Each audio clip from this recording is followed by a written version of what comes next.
नमस्ते बच्चों। कक्षा 10वीं के लिए जो बच्चे हैं विद्यार्थी उनका सही समय का प्रबंध क्या है ये बच्चों को समझ में नहीं आता। अरे 80 गुणों का ये पेपर हम 3 घंटे में कैसे लिखेंगे। बहुत परेशान होते बच्चे, टेंशन भी लेते हैं, लेकिन बिल्कुल टेंशन नहीं लेते। देखो आप अभी मराठी हो, हिंदी हो या इंग्लिश हो, ये 80 गुणों का ये आपके पेपर रहता है। तो 3 घंटे में आपको ये लिखना है, 11 बजे से 2 बजे तक। तो देखो हम अभी देखेंगे कैसे लिखे जाते हैं। तो कक्षा 10वीं के आपके लिए है कि विषय हिंदी 80 अंकों की 3 घंटे की परीक्षा रहती है। तो इसका समय है प्रबंधन, आप अपनी नोटबुक में लिख के रखिए। प्रश्न क्रमांक जो पहला है गद्य विभाग, इसमें 20 गुण दिए जाते हैं। समय है 45 मिनट्स, बराबर। आपका 45 में गद्य विभाग होना ही चाहिए। आप समय लगाओ आपके घड़ी पे। प्रश्न दूसरा है पद्य विभाग, ये 12 गुणों का है। इसका समय है 27 मिनट, 27। तो आपका ये पद्य विभाग यानी कविता का जो रहता है वो आपको 27 में होना ही चाहिए। मराठी में पद्य विश्लेषण रहता है, इंग्लिश में एप्रिसिएशन रहता है, लेकिन हिंदी में नहीं रहता। इसलिए 27 मिनट तक आपका ये होना ही चाहिए। प्रश्न तीसरा पूरक पठन, ये 8 गुणों का रहता है। तो समय है 18 मिनट। तो आपका ये पूरक पठन में जो पैसेज दिए जाते हैं तो वो हिंदी में दिए जाते हैं, और मराठी में जो स्थूल वाचन रहता है वो आपको सोच समझ कर लिखना होता है। इसीलिए पहला प्रश्न, दूसरा, तीसरा जो जितने दिए हैं आता है उतना आप लिखो। गद्य विभाग का भी वैसा, जितने आते हैं वहां पे पैसेज आपको तो पहचान के होते हैं। एक अनसिंग पैसेज रहता है यानी अपठित गद्य रहता है, वो आपको सिर्फ पढ़ना है। लेकिन वो जो गद्य और पद्य, ये कविता और लेसन आपको पहचान के रहते हैं, इसलिए आप बार बार रीडिंग करो, लेसन का रीड करो, अच्छे से समझ लो, ज्यादा से ज्यादा क्वेश्चन पेपर सॉल्व करो। इसलिए आपको पहचान में आएंगे कि कौन सा प्रश्न में कौन सा उत्तर लिखा होता है। समझ गए आप? ज्यादा से ज्यादा रीड मत करो, पैसेज दिया होता है आपका पहचान का है तो रीड मत करो। अनसिंग पैसेज रीड करो, क्योंकि उसमें 2-3 ही क्वेश्चन आते हैं, ज्यादा नहीं। ठीक है, हम देखेंगे। पूरक पठन का देख रहे थे, 8 गुणों का है, 18 मिनट। तो आगे प्रश्न चौथा भाषा अध्ययन, ये व्याकरण विभाग का होता है। ये 14 गुणों का रहता है, 31 मिनट तक आपको ये पूरा करना है। एक एक मार्क के लिए, लेकिन एक मार्क भी छोड़ना नहीं। एक मार्क के लिए आपका कॉलेज भी जो चाहिए वो चला जाएगा। इसलिए 14 गुणों के लिए आपको एक एक प्रश्न का अच्छे से उत्तर लिखना है।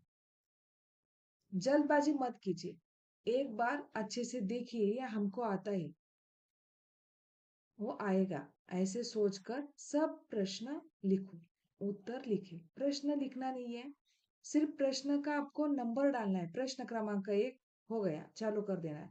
वहां पे ऊपर लिखो गद्य विभाग, जो प्रश्न है वो नया पेज पर आना चाहिए, ये सोचना है। क्योंकि जो चेक करने वाला होता है वो कंफ्यूजन में आता है, तो वो बहुत परेशान हो जाता है, पीछे से आगे, आगे से पीछे, इसलिए मार्क भी कट होते। तो इसलिए ध्यान रखें। प्रश्न चौथा भाषा अध्ययन, ये व्याकरण विभाग 14 गुणों का 31 मिनट पर आपका होना ही चाहिए।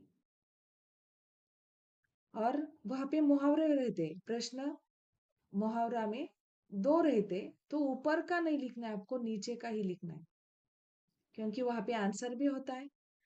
और जो उसमें मुहावरों में जो पहला आता है उसमें सोचना पड़ता है कि इसमें क्या लिखूं।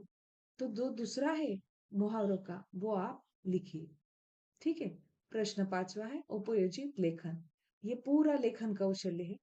पहला आपको पत्र लेखन करना है, दूसरा है वृत्तांत मत लिखिए, बहुत सोच समझ कर लिखना पड़ता है। तो मैं आपको बताती हूँ कि जो है उपयोजित लेखन में तो उपयोजित लेखन में आपको पत्र लिखना है। दूसरा है गद्य आकलन, तो ये भी आपको लिखना है। आगे वृत्तांत लेखन मत लिखिए, जो प्रश्न 5वां आ रहता है। तो कहानी लेखन आप लिखिए और विज्ञापन, ये जल्दी हो जाता है। कहानी आपको जैसी आए वैसी, लेकिन वो क्या है, भूतकाल में लिखनी होती है। वृत्तांत लेखन में काल, स्थल, टाइम वो पता भी होना चाहिए। शिक्षक दिन कब होता है, हिंदी दिवस कब होता है, मराठी दिवस कब होता है, इंग्लिश डे कब सेलिब्रेशन करते हैं, उसका समारोह करना पड़ता है, उसको पूरे मार्क देने दिक्कत होती है। इसलिए आप कहानी लेखन और विज्ञापन पे ध्यान दीजिए। एट्रैक्टिव विज्ञापन लेखन में बहुत अच्छे से, लेकिन सब पेन से आउटलाइन कीजिए, पेन से। पेंसिल का यूज विज्ञापन में नहीं करना चाहिए। कहानी लेखन, कहानी लेखन में आपको पहले पूरी कहानी लिखनी है, उसके बाद उसका शीर्षक यानी टाइटल देना है। टाइटल देना उसको आधा मार्क है, भूलना नहीं है।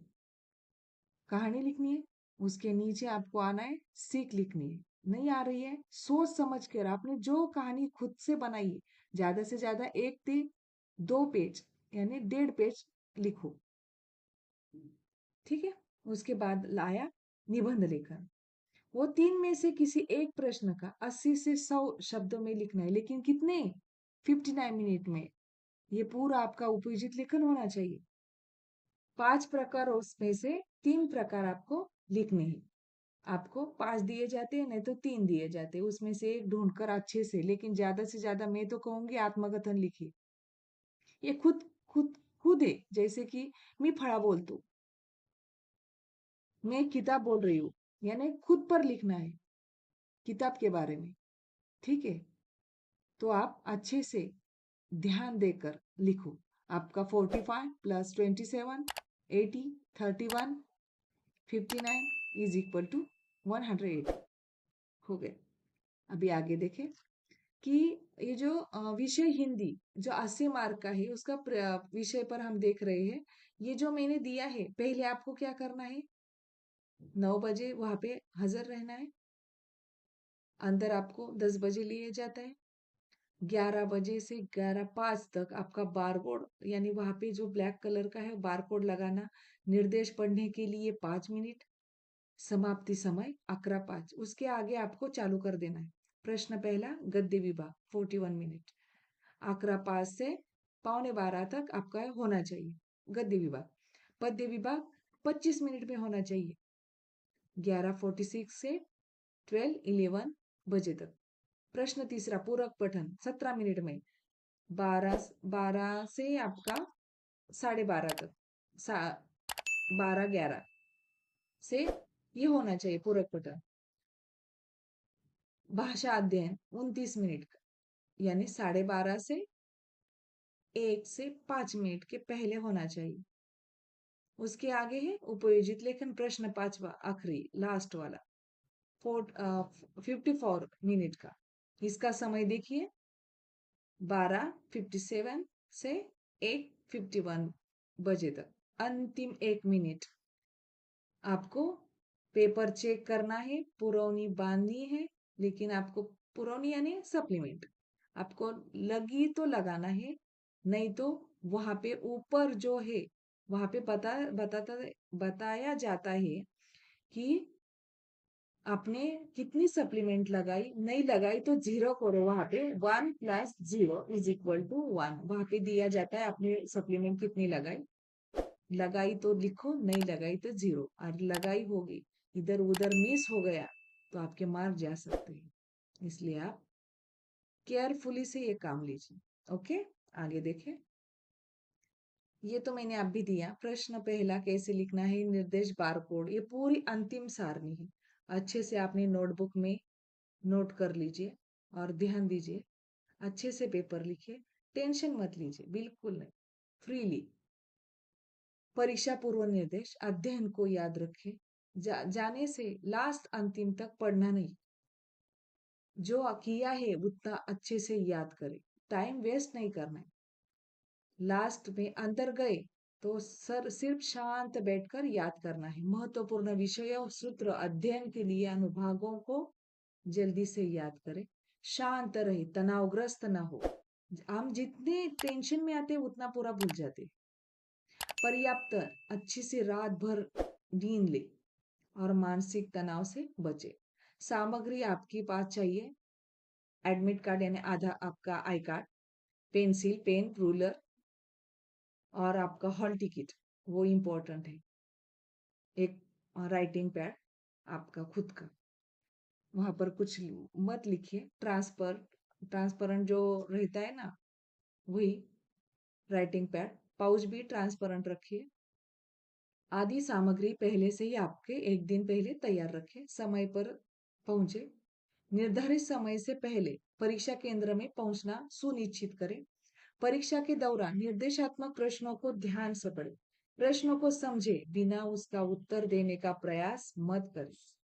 समय की योजना बनाए। प्रत्येक अनुभाग, प्रत्येक जो विभाग है, उनके लिए समय निर्धारित मैंने करके दिया है, वही समय बर्बाद ना करें। पहले आसान और तेज प्रश्नों को हल कर दे। नहीं आ रहा है तो छोड़ दो, सोचो मत, बाद में लिखेंगे। लेकिन याद रखना है, लास्ट में खत्म होने के बाद वो आपको ढूंढना है कि कौन सा प्रश्न बाकी था। फिर कठिन प्रश्नों को हल कर। तर्क का प्रयोग करें। गलत उत्तरों से बचने के लिए बिना अनुमान लगाए तार्किक रूप से काम करें। उत्तर पुस्तिका को ठीक से भरें। उत्तर पुस्तिका में यानी आपका आंसर शीट, उत्तर अंकित करते समय सावधान रहे। हमारा आंसर जो है, हमारा जो मन चाहे वही लिखे। दूसरे ने ये लिखा है, मेरा गलत होगा, तो हम हमारा सही गलत करते हैं, यानी वहां पे काट मार देते हैं, और दूसरे ने रॉन्ग लिखा हुआ हम लिखते। बाद में पछताना पड़ता है। इसलिए हमारा मन जो कहे वही करे। परीक्षा के बाद गलतियां को न देखें। परीक्षा के तुरंत बाद गलतियों के बारे में सोचकर तनाव में ना आए। और घर जाते समय क्वेश्चन पेपर मत देखिए कि जो गया वो गया। बाद में वो क्वेश्चन पेपर मत देखे, टेंशन आ जाता है। अरे मैंने ये लिखा नहीं, मुझे आ रहा था, मैंने देखा नहीं। अरे मुझे बताता ना, मुझे ये याद आता था लेकिन मैंने लिखा नहीं। छोड़ दो, कुछ भी नहीं सोचना, नहीं, जो गया वो गया।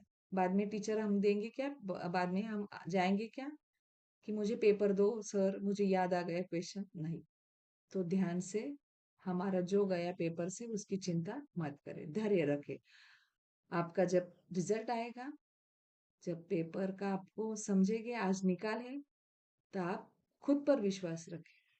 मम्मी पापा के प्रणाम करें, भगवान को प्रणाम करो, और अच्छे से मार्क आए हैं उन पर खुशी मना। ठीक है। और एक विषय गया तो है जुलाई में, टेंशन मत लीजिए, खुद पर विश्वास करें। आज नहीं तो कल आपका ही है। ठीक है। All the best.